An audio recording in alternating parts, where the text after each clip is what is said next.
Hi, welcome to Joe the explorer. சிங்கோட போட்டிருக்கேன்ல. So இந்த வீடியோவில் மூவி பார்த்து பார்க்கும்போது எதுனா குட் பேட் அக்லி ஏகேயோட மூவி. இது ரொம்ப எதிர்பார்த்த படம், ஏன்னா ஆத்விக் டைரக்ட் பண்ணியிருக்காரு. ஸோ இந்த படம் எப்படி இருந்துச்சுங்கிறத இந்த வீடியோவில் பார்க்கலாம். நம்மளாம் இப்ப யாரை பார்க்க வந்திருக்கோம்?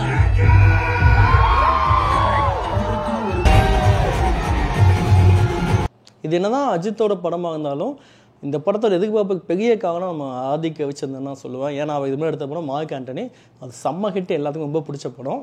நான் ஆக்சுவலி ஒரு படமாக பார்ப்பேன். இது வந்து ஒரு ஃபேன் அப்படியெல்லாம் இல்லை. ஈவன் நான் விஜய் ஃபேனாக இருந்தாலும் அஜித் மூவி எனக்கு பிடிக்கும். இதுவும் நான் ரொம்ப எதிர்பார்த்து தான் போனேன். ஸோ படம் எப்படி இருக்குன்னு பார்க்கலாம். ஆல்ரெடி நீங்கள் ரிவ்யூஸ் பார்த்துக்குப்பீங்க. ஏன்னா ஃபர்ஸ்ட் ஷோ முடிஞ்சவொடனே ரிசல்ட் வந்துக்குச்சு.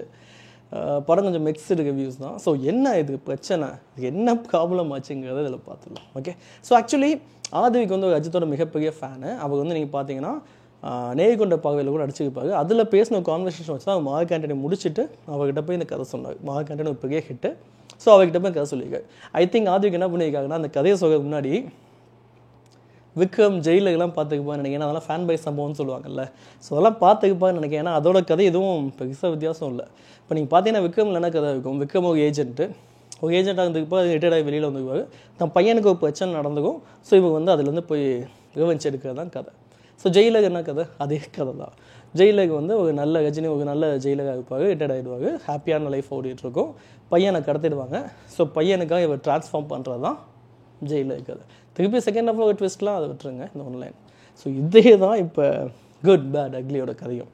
பார்த்தீங்கன்னா அஜித் ஒரு பில்லா டான் கேங்ஸ்டர் இப்போ பெரிய ஆளாக இருந்திருக்காரு. அவருக்கு குழந்தை பார்க்குறதுனோன்னா இந்த எப்பயுமே அம்மா ஒய்ஃப் சொல்லுவாங்கல்ல, நீங்கள் இந்த ஃப்ளாஷ்பேக் எப்படி இருந்தீங்களோ அதை விட்டுட்டு வந்தால் தான் குழந்தைய தொட முடியும், அதுவே நீங்கள் குழந்தைய தொடாதீங்க அப்படின்னு சொன்னது என்ன பண்ணுவாங்கன்னா, அவரோட பழைய பாஸ்ட் எல்லாத்தையும் விட்டுறதுக்காக ஜெயிலுக்கு போய் ஒரு 17 வருஷம் இருந்துட்டு 18வது வருஷம் கிட்ட ரிலீஸ் ஆகி பையனை பார்க்கலான்னு வருகிறப்ப அந்த பையனுக்கு ஒரு பிரச்சனை நடந்துக்குது. ஸோ இப்போ அகைன் பேடாக மாறுகாரு. அந்த பையனுக்கு என்ன பிரச்சனை எப்படி சால்வ் பண்ணுறாங்கிறது தான் கதை. ஸோ இந்த ஒன்லைன் கேட்குறப்ப இன்ட்ரெஸ்ட்டாக தான் இருக்குது. கண்டிப்பாக இந்த படம் ஆதிக்கு வந்து இது ஒரு படமாக எடுத்திருந்தா இது கண்டிப்பாக நல்லா தான் இருந்திருக்கும். இல்லை தேவையில்லாமல் இல்லை நிறையா விஷயத்த பண்ணி தான் அந்த படம் இப்போ எப்படி இருக்குன்னு நீங்களே தெரிஞ்சுக்கங்க. ஆதிக்கு வந்து இது ஒரு ஃபேன் பாய் சம்பவமாக கொடுக்கணும்னு நினச்சது தான் முதல் தப்பு. இப்போ ஃபேன் பாய் சம்பவம்னா நான் எக்ஸாம்பிள் சொல்கிறேன். விஜய்கிட்டே வாங்க, விஜய் அட்லி பண்ணுற படம்லாம் ஃபேன் பாய் சம்பவம்னு சொல்லுவாங்க. ஏன் அப்படின்னா, இப்போ அட்லி ஃபஸ்ட்டு தெரி பண்ணாங்க இல்லை, தெரிக்கு முன்னாடி வரைக்கும் நீங்கள் பாருங்களேன், விஜய்க்கு எந்த கெட்டப்புமே செட் ஆகாதுன்னு சொல்லுவாங்க. விஜயாவில் கெட்டப்பே போட முடியாது, விஜயும் போட மாட்டார். ஈவன் ஹேரை ஷார்ட்டாக கட் பண்ணி அந்த போலீஸ் மாதிரி கூட போக்கியில் பார்த்தீங்கன்னா கட் பண்ணி வைக்க மாட்டார். ஆனால் அட்லி என்ன பண்ணார், அவரோட விஜயோட பழைய ஸ்டைல்ஸ் எல்லாம் கொண்டு வரவே இல்லை. ஃப்ரெஷ்ஷாக புதுசாக நீட்டாக ஷார்ட்டாக கட் பண்ணி ஒரு கெட்டப், முடி வளர்த்து பின்னாடி அந்த டைல் போட்டு ஒரு கெட்டப். ஸோ இது வந்து விஜய் இதுக்கு பண்ணதே இல்லை. ஆனால் புதுசாக அவர் காமிச்சார். ஈவன் அந்த முடி வச்சு அந்த மலையில் ஆக்ஷன் சீன்லாம் வேறு லெவலில் இருந்திருக்கும், தெரியல. அது மட்டும் இல்லாமல் விஜய் அதுக்கு முன்னாடி வைக்கும் கேமரா முன்னாடி அழுகிற மாதிரி சீன் நீங்கள் பார்த்துக்கவே முடியாது. அப்படி பார்த்தாலும் நமக்கு இவன் நான் விஜய் ஃபேன்னா எனக்கு அந்த எமோஷன்கிட்ட வந்ததே இல்லை. ஆனால் அட்லி படத்தை பார்த்தீங்கன்னா கேமரா முன்னாடி அவர் அழுக வச்சுருப்பாங்க, அந்த எமோஷன் நம்மக்கிட்ட வந்துடும். தெரியல ஒய்ஃபாக இருந்ததாக இருக்கட்டும், நீங்கள் எல்லா படம் அப்படி தான். மெர்சலாக இருக்கட்டும், மெர்சலோட கெட்டப்பு, இது எதுவுமே விஜய் இது மாதிரி பண்ணது இல்லை. ஸோ தன்னோட ஹீரோவை நம்ம எப்படி ரசிக்கிறோன்னா அவர் எப்படி காட்டுறோங்கிறது தான் இருக்குது. இப்போ அஜித்தோட திறமையை சரியாக யாருமே யூஸ் பண்ணல. அவர் நடக்கூடிய மியூசிக் போடுறாங்க, சும்மா மாசாக காட்டுறாங்க. அப்போ ஆர்த்திக்கு நீ உள்ளே வந்ததுக்கப்புறம் நீ எப்படி எடுத்து கொடுத்துருக்கணும் எங்கள்கிட்ட. ஸோ நான் தலையை எப்படி காட்டுறேன்டான்னு. ஆனால் என்ன பண்ணுவீங்கன்னா, ஒரு மேஷப் மாதிரியும் பழைய படத்தை ரெஃபரன்ஸ் மாதிரியும் அதே டைலாக் இவரே பல படத்தோட டைலாக் இவரே அப்படியே சொல்லுவார். ஏற்கனவே சொன்ன டைலாக்கே வருது. இப்போ ஈவன் பார்த்தீங்கன்னா ஆகம்ப படம் எனக்கு ரொம்ப பிடிக்கும். அதில் ஒரு சீன் வரும், கையில் பிடிச்ச எடுத்துக்கும் செம்ம சீன் அது. அப்போல்லாம் நான் பயங்கர விஜய் ஃபேன். ஆனால் அந்த சீனை பார்த்தோன்னே தேட்டரில் மகன்ட்டேன். அதே சீன் இதில் வருது, இங்கே எல்லாம் சிரிக்கிறோம். ஏன்னா இது வந்து லொல்லு சபான படத்தை திருப்பி பண்ணுவாங்க. நீங்கள் என்னென்னா அஜித்தை வச்சு திருப்பி பண்ண வச்சுங்க, அஜித் சீனை எப்படி இருக்கும் அதை பார்த்தெல்லாம் ரசிக்க தான் முடியும். தவிர அந்த படத்தோட எமோஷனும் கோவிட் கண்டென்ட் மிஸ் ஆகிடும்ல. பையனை கடத்திட்டு ஒய்ஃபை கடத்துற சீனில் ஒய்ஃபை வந்து ஒரு சைடு கடத்த போவாங்க, பையனை வச்சு கடத்த போவாங்க. இது ஒரு மெயினான சீன் போயிட்டு இருக்கும். அப்போ ஒய்ஃப் கடத்த இடத்துல சிம்கன் வருவாங்க. ஆக்சுவலி படத்தில் சிம்கன் ரொம்ப அழகாக இருந்தாங்க, வயசானாலும் ரொம்ப க்யூட்டாக இருந்தாங்க. மேக்கப் ரொம்ப தான், பட் த்ரிஷாவோட அவங்க ரொம்ப க்யூட்டு தான். ஸோ அந்த சீனில் கூட கொஞ்ச நேரம் அந்த பழைய கதைகள் ஓடிட்டுருக்கும், வாலி கதையெல்லாம் ஓடிட்டுருக்கும். அங்கே பையனை கடத்த காப்பாற்ற போகணுங்கிற மாதிரி நம்மளை சொல்கிற மாதிரி தான் இருக்கும். அந்த மாதிரி அந்த சீனோட கோர் கண்டென்ட்டை நீங்கள் இழந்துடுறீங்க. ஈவன் அந்த சிம்கன் வந்தால் கூட அந்த சீன் அவ்வளோ அழகாக எவ்வளோ இதுவாக நம்ம ரசிக்கிற மாதிரி இல்லை. ஏன்னா கதைன்னு ஒன்று இருக்குல்ல, இந்த படத்தோட கதை கூட நான் ஓடணும் இல்லை. ஒய்ஃப் ஒரு சைட் டார்கெட் பண்ணுறான், பையனை ஒரு சைட் டார்கெட் பண்ணுறப்ப நீ எப்படி காப்பாற்ற போவாங்க? அப்போ அந்த இடத்துல இதெல்லாம் வச்சா எப்படி? இதுக்கிட்டே ஒரு டேரக்டர் பேசும்போது ஒரு லைன் மாதிரி இருக்கும், எப்படின்னா சார் அப்படியே சிம்கன்ஸ் மாமோட டூயிட் போயிடலாமா சார்? ஐயோ பையன் அங்கே கொல்ல போவாங்க இல்லை. எப்படி இந்த இடத்துல இப்படி ஒரு காட்சி வச்சாங்கன்னா, இவங்க என்ன நினச்சிட்டாங்க, நான் அஜித்தோட ஃபேன். அப்போ என்ன பண்ணும், அஜித் பண்ணது எல்லாத்துக்கும் பண்ண வைக்க. இது இல்லைங்க உண்மையான ஃபேன் பை சம்பவம், இது இல்லை. இப்போ ஈவன் நீங்கள் பார்த்தீங்கன்னா பேட்டை படம் கூட பார்த்தீங்கன்னா ஒரு ஃபேன் பை சம்பவம் தான், கார்த்திக் சுப்புராஜ். அதில் வந்து ரஜினி பழைய ஸ்டைல்லாம் பண்ணியிருப்பாங்க, ஆனால் அது எவ்வளோ ஃப்ரெஷ்ஷாக இவ்வளோ அழகாக காமிச்சிருப்பாங்க. அது பார்க்குறப்ப நமக்கே பிடிக்கும் ஃபர்ஸ்ட் ஆஃப்லாம். ஸோ அப்படி பண்ணியிருந்தா கூட பரவாயில்ல. பட் இதில் வந்து கதையே ஒரு பையனுக்கு ஒரு விஷயம் வச்சு நீ போய் பழி வாங்காமல் கதையை வச்சு நீ எங்கெங்கேயோ போயிட்டுருக்கு. இதுக்கு வந்து இந்த சீன் சூப்பராக இருக்குப்பா, இந்த சீன் வேற லெவல், இப்போ இப்படி ஒரு சீன் அந்த மாதிரி எதுவுமே சொல்ல முடியல. ஈவன் அஜித்தோட ஆக்டிங் கூட இல்லை, ஒரு சீனில் கூட அந்த ஒரு ஆக்டிங் கூட நமக்கு இம்ப்ரெஷன் இல்லை. திருஷாலாம் படம் ஃபுல்லாக இருக்காங்க, அவ்வளோதான். படம் ஃபுல்லாக வருவாங்க தான், பட் அவங்களே ஏனதோன்னு நினச்ச மாதிரி தான் இருக்கும். முக்கியமான குழந்தைய வச்சுட்டு ஒரு சீன் பேசுகிற சீன் கூட அப்படி தான் இருக்கும். இப்போ இந்த படத்தை இன்னொரு விஷயம் கூட பண்ணியிருக்கேன், நான் மார்க் ஆண்டனி ஸ்டார்டிங்மே ஸ்டார்ட் பண்ணியிருக்கேன். அப்படின்னா மார்க் ஆண்டனி ஸ்டார்டிங்கில் வந்து welcome to the world of Mark Antony மாமேங்கம்மா, இதில் வந்து welcome to the world of good bad ugly மாமேன்னு ஆரம்பிச்சுட்டு அதில் ஒரு கதை சொல்லுவாங்கல்ல, அதில் ஒரு இன்ட்ரெஸ்ட் நமக்கு இருக்கும். 2 நண்பர்கள் இருந்தாங்க, 2 பேர் இதுவானாங்க, டான் ஆனாங்க. பட் இங்கே என்ன சொல்லுவாங்கன்னா, இவங்க வந்து டானு மங்காத்தா பில்லா கேங்ஸ்டர் ஆகிடுறாங்க. அவரோட குழந்தை பார்க்குறப்ப ஒய்ஃப் என்ன சொல்லிவிடுவாங்கன்னா, நீ வந்து குழந்தை தொடவே கூடாது, நீ உன்னோட நீ கெட்டவனாக இருக்க, எல்லாத்தையும் அழிச்சிட்டு தான் தொடுவேன். இந்த சின்ன படம் ஸ்டார்டிங்கில் இருக்குது, அதுலேயே ஒரு கனெக்ஷனே ஆகலை. தேட்டரில் சீன் பார்க்க கூட நமக்கு கனெக்டிவிட்டி ஆகலை. அதுக்கப்புறம் ஜெயில் போகாது, ஜெயிலுக்கு நடந்து போன சீன்லாம் கூட வேலையாக வச்சு எடுத்த மாதிரி எனக்கு தெரிஞ்சு. அதுக்கப்புறம் ஜெயிலில் இருக்க காட்சிகள் எதுவுமே நமக்கு கனெக்ஷனே வரல. ஃபைட்டு சாங் அப்படியே போயிட்டே இருக்க தவிர தேட்டரில் எல்லாம் அப்படியே பார்த்துட்ருக்கேன். தெரியும் என் பக்கத்தில் அஜித் ஃபேன் உட்காந்துருக்கான், அவனுக்கே என்னடா இது எப்படி அதை என்ஜாய் பண்ணுற மாதிரி சீன்ஸ் இல்லையே. முதல்ல கதையோடு சேர்த்து படம் நம்மளை கூட்டு போகணும். இப்போ மாசுக்காக மட்டும் எந்த படம் ஓடிக்காது. அதில் ஒரு இன்ட்ரெஸ்டான ஒரு கதை வந்து இருக்கணும். இப்போ நீங்கள் பார்த்தீங்கன்னா விஸ்வாசம் கூட பார்த்தீங்கன்னா ஃபஸ்ட் ஹாஃப் வந்து உட்காரவே முடியாது, ஆனால் செகண்ட் ஹாஃபில் இருக்க எமோஷன் நமக்குள்ள தொத்திக்கும். செகண்ட் ஹாஃபில் ஒரு ஹீரோவாக அஜித் பெருசாக மாஸ் ஃபைட் சீன் வகுது, சாங் வகுது, குழந்தைக்கா என்ன பண்ணுறாங்கப்போ நமக்கு அது நம்ம பிடிச்சி உட்கார வைக்கிறது இல்லை. ஈவன் விஜய் ஃபேனாக இருந்தால் எனக்கு அந்த செகண்ட் ஹாஃப் நான் எப்போ போட்டாலும் பார்ப்பேன், செகண்ட் ஹாஃப் ஃபுல்லாக பார்ப்பேன், கண்ணெலாம் தண்ணியோடு வந்துட்டுருக்கும். அந்த ஒரு எமோஷன் கண்டென்ட் அதுக்கு அந்த படமாக இருக்கணும் அவசியம் இல்லை. அதில் எப்படி குழந்தைய பார்த்துக்க, இங்கே எப்படி பையனை காப்பாற்றுக்க என்ன நான் பண்ணுறாரு, ஒரு பெரிய வில்லன் இருக்கணும்ல. அர்ஜுன் தான் சூப்பராக பண்ணியிருக்காரு, அவருக்கு டியூபல் கோல் வேக. ஆனால் எதுக்கு எடுத்தாலும் பழைய பாட்டை போட்டு டான்ஸ் ஆடுறாங்க நமக்கு உண்மையிலே புரியல. ஜிவி பிரகாஷ்மா ஒருத்தர் மியூசிக் டைரக்டர் போட்டு பிஜிஎம் எப்படி போட்டிருக்கணும், பழைய பாட்டையாக போடுறதுக்கு எதுக்கு ஜிவி எல்லா பழைய பாட்டையும் எடுத்து போட்டுட்ருக்காங்க. இதில் கூட பார்த்தீங்கன்னா சகலகலா வல்லம் வந்து சகலகலா வல்லம் சாங் வந்து வரும். இதெல்லாம் ஏன் வருதுன்னு அதுக்கு பார்த்தீங்கன்னா படத்தை சீன் இருக்குது. எப்படின்னா இப்போ ஜெயிலேருந்து 18 வருஷம் அந்த பையனுக்கு பர்த்டே அப்போ மீட் பண்ணுவாங்க, ரிலீஸ் ஆகிடுவாங்க. ரிலீஸ் ஆனோன்னா மும்பையில் ஒரு சின்ன அட்டாக் நடக்கும். அதுக்கு அடுத்த சீன் கட் பண்ணால் ஃபாரினில் பையனை கடத்திடுவாங்க. ஸோ ஒய்ஃப் என்ன சொல்லுவாள், ஒன்னால தான் கடத்து, இவ்வளோ நாங்கள் நல்லா தான் இருந்தோம், நீங்கள் வெளியே வந்தோம் கடத்திட்டாங்க, உன்னோட பாஸ்ட் எல்லாத்தையும் முடிச்சுட்டு வான்னு சொல்லுவாங்க. உடனே அஜித் இனிமேல் நான் பேடுன்னு போவாங்க. ஸோ எப்படி அடுத்த சீன் எதுக்கு பார்ப்பீங்க, என்ன ஆகுனா போய் ஓப்பன் பண்ணுவாங்க, ஃபுல்லாக கன்ஸ் இருக்கும். அதை பாஸ்ட்லாம் க்ளோஸ் பண்ண போவாங்கல்ல, என்ன பண்ணுவாங்க, எல்லா கன்னை எடுத்து கஷ்டில் போட்டு உடச்சிக்குவாங்க. இதான் அந்த சீன் அதிலே படுத்துச்சு. அதுக்கடுத்து என்ன பண்ணுவோம், பழைய ஃபோட்டோஸ் நமக்காக கை தட்டுறதுக்காக ஒரு தீனா ஃபோட்டோ, ஒரு அமெரிக்கலம் ஃபோட்டோ, ஒரு டான் ஃபோட்டோ, அதாவது மங்காத்தா ஃபோட்டோ, பில்லா ஃபோட்டோ, இதெல்லாம் தான் அப்படியே அடிச்சிடுவாங்க. அதை பழைய பாஸ்ட்லாம் க்ளோஸ் பண்ணிட்டாங்க.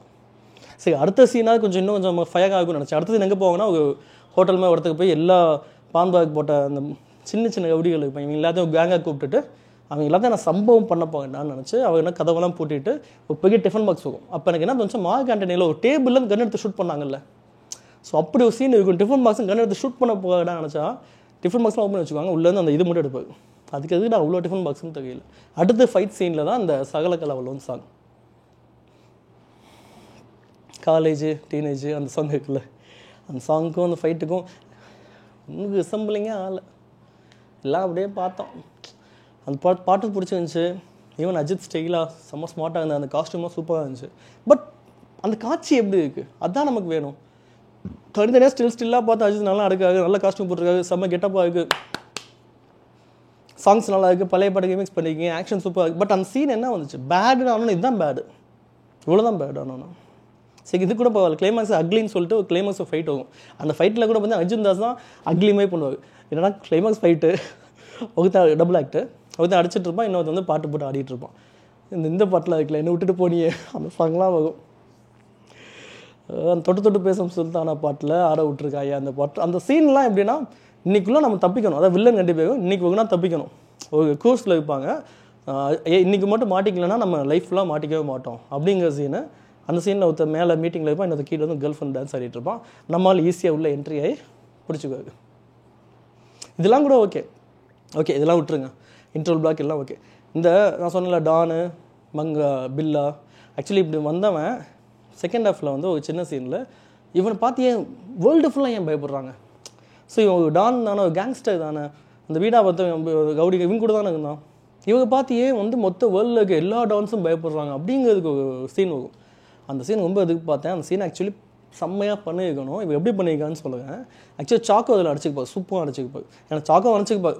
ஸோ செம்மையாக நம்ம ஃப்ளாஷ்பேக் சொல்ல போகிறோம், ரெட் ட்ராகனை பற்றி சொல்ல போகிறோம். ஆக்சுவலி அது என்ன ஃப்ளாஷ்பேக்னா, இவங்க வந்து கொரியாவை ஹெல்ப் பண்ணி கொரியா போயிடுவாங்க. அங்கே போய் யாரை மீட் பண்ணுவாங்கன்னா டாங்லியை மீட் பண்ணுவாங்க. டாங்லி கூட சேர்ந்து அங்கே ஒரு சம்பவம் பண்ணிட்டு இருப்பாங்க. அதுக்கப்புறம் அமெரிக்கன் கேங்ஸ்டரான ஜான் விக் ஒரு பிரச்சனை மாட்டிக்குவாங்க. அவங்க போய் காப்பாற்றுவாங்க, ஜான் விக்கை காப்பாற்றுவாங்க. அதுக்குனால வந்து ஜெயில் போயிடுவாங்க. ஜெயிலில் யாரை மீட் பண்ணுவாங்கன்னா ப்ரொஃபஸர் மீட் பண்ணுவாங்க. மணி ஹைஸ்ட் ப்ரொஃபஸர் மீட் பண்ணி இவங்க என்ன சேர்ந்து ஒரு ஹைஸ்ட் பண்ணுவாங்க. இதை வந்து ஆக்சுவலி இப்படி சீனை எப்படி ஆதிக்கு நினச்சாங்கன்னு தெரியல. இந்த சீனை காட்டுறப்ப தேட்டரில் இதை பார்த்துடலாம் அப்படியே மகன் அப்பா ரெட் ட்ராகன் உள்ள போய் அப்படியே நினைப்பாங்க. நாங்களே ஏன் தானஸை கூட்டு வந்த வேண்டியது தானே, தானஸ் கூட இருந்தால் மாகு வரலன்னு. இது உண்மையில் ஒரு ஸ்பூஃப் மாதிரி தான் இருந்துச்சு. ஸ்பூஃப் மூவி பார்க்க ஃபீல் தான் வந்துச்சு. தேட்டர் தான் எல்லாத்துக்குமே அப்படி தான் வந்துருக்கும். அஜித் ஃபேன்ஸ் எல்லாத்துக்குமே அப்படி தான் வந்துருக்கும். ஏன்னா நீங்கள் டாங்லியோட சும்மா ஃபோட்டோஸ் மூலியமாக காட்டுறீங்க, கார்ட்டூன் மூலியமாக டாங்லியை காட்டுறீங்க, ப்ரொஃபஸர் காட்டுறீங்க, ஜான்விக் காட்டுறீங்கன்னா என்ன இதெல்லாம்? அதுக்கு ஒரு கதை அந்த இடத்துல பண்ணிக்கலாம்ல. ஒரு சம்பவம் பண்ண இவ தான் ரெட் ட்ராகன் பெரிய பண்ணிக்கலாம்ல. எனக்கு இந்த இடத்துல தான் ஒரு டவுட் வந்துச்சு. என்னன்னா இந்த ஊரை ஃப்ளாஷ்பேக்ஸ் எப்படி காட்டுவாங்கன்னா, மதுரையிலேருந்து ஒருத்தன் மும்பையிலேருந்து ஒருத்தன் கொரியாவில் போய் பெரிய டானானான்னு கட்டுவாங்க. கொரியாவோ பேங்காங்கன்னு ஞாபகம் இல்லை. ஆனால் அதை பார்த்தப்ப எனக்கு ஒரு சின்ன ஞாபகம் வந்துச்சு. என்னன்னா இதை அந்த மதுரை காட்டுறப்பெல்லாம் பார்த்தீங்கன்னா இப்போ தீனா அமெரிக்கலம் இப்படியெல்லாம் காட்டுவாங்க, அந்த ஃபோட்டோஸ் காட்டுவாங்க. அதுக்கு வந்து இப்போ வந்து பில்லாவாகி அதாவது டான் ஆகி கேங்ஸ்டர் ஆகிட்டாங்க. ஓகே, ஸோ இதை பார்த்தப்ப என்ன ஞாபகம் வந்துச்சுன்னா, இந்த அன்பானவன் அசகாதவன் அடங்காதவன் செம்பு படம் இருக்குல்ல, அந்த படம் ஓடாதுக்கு என்ன ரீசன் சொல்லுவாங்கன்னா, செம்பு சுகன் நடிக்க வரல, இல்லைன்னா என்கிட்ட ஒரு செம்ம ஸ்கிரிப்ட் இருந்துச்சு, நான் சூப்பராக எடுத்துக்கப்பேன், ஏன்னா பாய் தான் எடுக்க முடிஞ்சுன்னு சொன்னார். அந்த படத்தை கதை நீங்கள் நல்லா யோசிச்சு பார்த்தீங்கன்னா, மதுரையில் ஆரம்பிக்கும். இப்படியெல்லாம் கெட்ட போட்டு மதுரையில் கொஞ்சம் ஞாபகம் இல்லை எனக்கு. மதுரையிலேருந்து அதுக்கப்புறம் தான் மும்பைக்கு எடுத்து பேங்காக் போகும். இதுதான் இந்த ஃப்ளாஷ்பேக் நினைக்கிறேன். நல்லவே நீங்கள் அப்போ எடுக்கல, செம்பு வச்சு ரெட் ட்ராகன் ஆகி டாங்லி ஜான்விக் ப்ரொஃபஸர் அப்போ மணி ஹிஸ்ட் வரல, அதனால் ப்ரொஃபஸர் எடுத்துக்க மாட்டாங்க. இப்படியெல்லாம் நீங்கள் எடுக்கல. அன்றைக்கி எடுத்துக்கிட்டீங்கன்னா அன்றைக்கே இந்த படம் ஓடுறதுக்காக நீங்கள் தான் சொல்லியிருப்பாங்க. இந்த ரெட் ட்ராகன் ஃப்ளாஷ்பேக் தான் இவங்க வந்து ஏஐக்கு வச்சுருந்துருக்காங்க போல். நல்ல வேலை அப்போ எடுக்கல. ஸோ ஈஸியாக தப்பிச்சுட்டாங்க. சிம்பு ஷூட்டிங் வரல, அதனால தான் அதை எடுக்க முடியல. இதை எடுத்துருந்தாங்கன்னா சொல்ல வேண்டியது இல்லை. ஏற்கனவே படம் பயங்கரமாக கழுவி ஊற்றிட்டாங்க. எனக்கு இப்போ இன்னொரு டவுட் கூட வந்துச்சு. ஆக்சுவலி இவரோட ஃபில்மோகிராஃபி பார்த்தீங்கன்னா ஏஐக்கு அப்போ வந்து பகிகான படத்துக்கு போய் அந்த பகிகாங்க நேமுக்காக என் பையன் போட சொல்லி அடம் பிடிச்சி என் ஒய்ஃப் மட்டும் அதை பார்த்தாங்க. அது ஒரு கன்றாவியான படம்னு சொன்னாங்க. தயவு செஞ்சு பார்க்காதன்னு என்கிட்ட சொன்னாங்க. அந்த அளவுக்கு இருந்துச்சு. அதுக்கடுத்து மார்க் ஆண்டனி. இப்போ எனக்கு என்ன டவுட்னா, அந்த மார்க் ஆண்டனி பற்றி ஒரு இன்டர்வியூவில் ஒன்று சொன்னாங்க. என்ன சொன்னாங்கன்னா, மார்க் முதல்ல வச்ச கதை எப்படின்னா, விஷால் எஸ்ஜே விஷால் தான் பையன் இருப்பான். ஓகே, அந்த பையன் தான் டைம் மிஷின் வச்சு பின்னாடி போய் எஸ்ஜே வந்து அப்பாவை கொண்டு கண்டுபிடிச்சி காப்பாற்றுக்கான். ஸோ பின்னாடி போகலை, ஃபோன் பண்ணி சொல்லி காப்பாற்றுக்கான். இதுதான் முதல்ல இருந்த கதை. இதான் வந்து எஸ்ஜே சொல்லியிருக்காங்க. எஸ்ஜே என்ன சொல்லியிருக்காரு, நான் வயசான கெட்டப்பில் அடிக்கணுமா, விஷாலுக்கு பையன் இருக்கும் போது எனக்கும் யங் கெட்டப் கொடுங்க, நானும் பையன் இருந்து இவன் டைம் மிஷின் யூஸ் பண்ணுறானோ அதே மாதிரி நானும் டைம் மிஷின் யூஸ் பண்ணி அப்பா ஹெல்ப் பண்ணுற மாதிரி இருக்கட்டும். இதுக்கப்புறம் தான் அவன் செகண்ட் ஹாஃப் ஃபுல்லாக கதை எழுதியிருக்காரு. இப்போ எனக்கு என்ன தோணுதுன்னா, சப்போஸ் எஸ்ஜேவோட இன்புட் மட்டும் இல்லைன்னு வச்சுக்கோங்களேன், இது எப்படி இருந்திருக்கும்? கொஞ்சம் கம்மியாக தான் இருந்திருக்கும்ல. ஸோ மேபி ஆதிக்கு நீங்கள் எல்லா படத்துக்குமே நீங்கள் எஸ்ஜே போய் இன்புட் கேளுங்க. அவங்க நிறைய பிரெயினி சூப்பராக ஸ்கிரீன் ப்ளே பண்ணுறவங்க இதுக்காவது யூஸ் பண்ணிப்பாரு. நீங்கள் இந்த படத்துக்கு பண்ண சொதப்பில் உங்களோட பண்ணிக்க வேணாம். ஏன்னா எல்லாமே அவ்வளோ எதிர்பார்த்து வந்துடும்ல, ஒவ்வொரு தடவை அவங்க இன்புட் கொடுக்க முடியாது. எனக்கு வந்து அந்த மார்க் கண்டென்ட் ஒரு பெரிய வெற்றிக்காகவே இந்த இன்புட் தான் நினைக்கிறேன். மேபி இதில் அர்ஜுன் தாஸ்க்கு பதில் எஸ்ஜே காஸ்ட் பண்ணியிருந்தா மேபி இன்னும் கொஞ்சம் இன்புட் கொடுத்துருக்கலாம். ஸோ நிறையா சீனில் பழைய ரெஃபரன்ஸை மட்டுமே வச்சு பழைய மியூசிக்ஸை மட்டுமே போட்டு இது எல்லாத்தையும் கட் பண்ணி எடுத்து படத்துக்கு இன்னும் கொஞ்சம் ட்ரிம் பண்ணி ஓரளவு கொஞ்சம் நல்லா கூட பண்ணி வைக்கலாம். ஆனால் கிளைமேக்ஸ் வரைக்குமே நமக்கு அவ்வளோ படத்தோட ஜாயின் ஆக மாட்டோம். படத்துக்கு கூட நமக்கு எமோஷன் கண்டென்ட் உள்ளே வராது. ஸோ இந்த படம் சுத்தமாக பிடிக்கலான்னு கேட்டால் இந்த படம் ஆக்சுவலி ஓகே, எனக்கு ஓகே தான் பட்டுச்சு. இந்த நிறைய சீன் ஓகே இருந்தாலும் இதெல்லாம் ஒரு ஃபன்னாக எடுத்துக்கிட்டோம்னா சும்மா பார்த்து சிரிச்சிட்டு வரலாம். ஆனால் நீங்கள் எதுக்கு பார்த்து ஒரு நல்ல கதை, ஒரு நல்ல ஸ்க்ரீன் ப்ளே, எங்கேஜிங்காக இருக்கும், இப்படி எதுக்கு பார்த்து போனீங்கன்னா கண்டிப்பாக இல்லை. அதுவும் என் ஃப்ரெண்ட்லாம் வந்து போயிட்டு திட்டிகிட்டு தான் இருந்தான். அப்படி தான் இருக்கும். ஓகே, எனக்கு என்ன ரொம்ப ஒருத்தோன்னா மைத்ரி மூவிஸ் பெரிய பெரிய மூவிஸ்லாம் எடுத்து பண்ணுவாங்க. இதான் ஃபஸ்ட்டு படம் தமிழ் உள்ளே வந்திருக்காங்க. பட் அவங்க அவ்வளோ காசு இன்வெஸ்ட் பண்ணியிருப்பாங்க. அதெல்லாம் எனக்கு ஏகே வந்து பர்சனலாக ரொம்ப பிடிக்கும். அவர் நிறைய பேர் கலாய்ப்பாங்களே, அவர் நடக்க மியூசிக் போட்டு இது மட்டும் தான் பண்ணிருக்காரு, படத்துக்கு எதுவுமே உழைக்கலைன்னு. இந்த படத்துக்கு அவர் நிறையா பண்ணியிருக்கு. படத்துக்கு ஆதிக்கு என்னென்ன சொன்னாலும் எல்லாம் பண்ணியிருக்கு. இது வரைக்கும் அவர் இந்த அளவுக்கு பண்ணதான் எனக்கு தெரியல. அந்த அமைதியாக அந்த மாதிரிலாம் இல்லை, செம்ம கலாய்ச்சி இறங்கி பண்ணியிருக்கு. ஆனால் அந்த அளவுக்கு நீ படத்தில் கண்டென்ட் வேணும், படத்தில் சீன்ஸ் வேணும், நமக்கு அந்த படத்தை வந்து இம்ப்ரெஷன் நம்ம கொடுக்கணும்.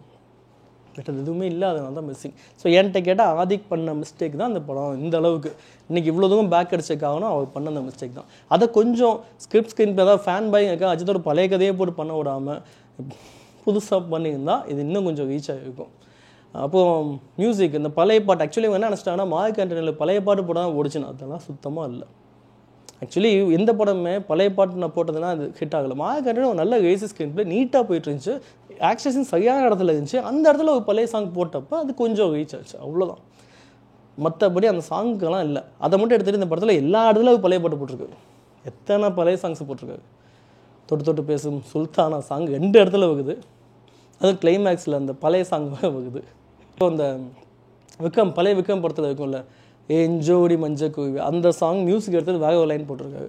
அதுக்கப்புறம் அந்த டார்க்கே ஒரு சாங். ஆக்சுவலி அந்த படத்துலேயே வந்து கொஞ்சம் ஸ்டைலிஷாக இருக்க ஒரே ஆக்ஷன்ஸ் என்னென்னா பையனை இது பண்ணுற சீன் தான். அந்த இடத்துல கூட இவங்க வந்து ஒரு சாங்கை போட்டு விட்ருக்காரு. அந்த ஆக்ஷன் சீன் கூட ஏதோ நடக்குது, இங்கே போய் இடிக்குது, இங்கே போய் இடிக்குது, இங்கே போய் இடிக்குது, என்ன நடக்குது நமக்கு ஒழுங்காக தெரியும். ஏன்னா சாங் போட்டு அந்த ஃப்ளாஷ் கட்ஸ் எல்லாம் பண்ணி சரியாகவே அது நமக்கு அது கூட நமக்கு என்டர்டெயின்மெண்ட் கொடுக்காது. ஆக்ஷன் சீன் கூட நமக்கு கொடுக்கல. இந்த அளவு தான் இருக்குது இந்த படம். அதுவும் எதுக்கு பார்த்து போன எல்லாத்துக்குமே என்கிட்ட கேட்டால் என்ன சொல்லுவேன்னா, அஜித் ஃபேன்ஸுக்கு ஓகே குட், நியூட்ரல் ஃபேன்ஸுக்கு படம் பேடு தான், ஹேட்டர்ஸுக்கு அக்லி, அப்படி தான் சொல்லுவாங்க. சரி ஓகே, நீங்களும் போய் பாருங்கள். என்கிட்ட கேட்டால் போய் பார்க்குறதுனா ஹாலிடே என்ஜாய் பண்ணால் போய் பாருங்கள். இது ஃபேமிலியோட பார்க்க படம்லாம் சொல்ல மாட்டேன். பெருசாக நமக்கு இந்த எமோஷன் கண்டென்ட்லாம் அவ்வளோ வரல. இப்போ பையனோட ஃபீலிங் அப்படியெல்லாம் நமக்கு அந்த எமோஷன் கண்டென்ட்டே உள்ளே வரல. இதெல்லாம் பையன் பார்த்தா அந்த தனி ட்ராக்ல அவன் பாட்டு நடிச்சிட்டு இருக்க மாதிரி இருக்கும். அப்பாவை பார்க்கறதுக்காக வெயிட் பண்ணிட்டே இருப்பான், கிளைமேக்ஸ்லாம் பார்ப்பான். அந்த சீன் கூட ரொம்ப செயற்கையாக எடுத்த மாதிரி தான் இருக்கும். ஸோ ரொம்பவே எதுக்கு பார்த்து எனக்கு அவ்வளோ பிடிக்கல. ஓகே, ஸோ வழக்கம் போல் நீங்கள் இந்த வீடியோ பிடிச்சிருந்தா லைக், சப்ஸ்கிரைப், உங்கள் ஃப்ரெண்ட்ஸுக்கும் ஷேர் பண்ணுங்கள். தேங்க்ஸ் ஃபார் வாட்சிங்.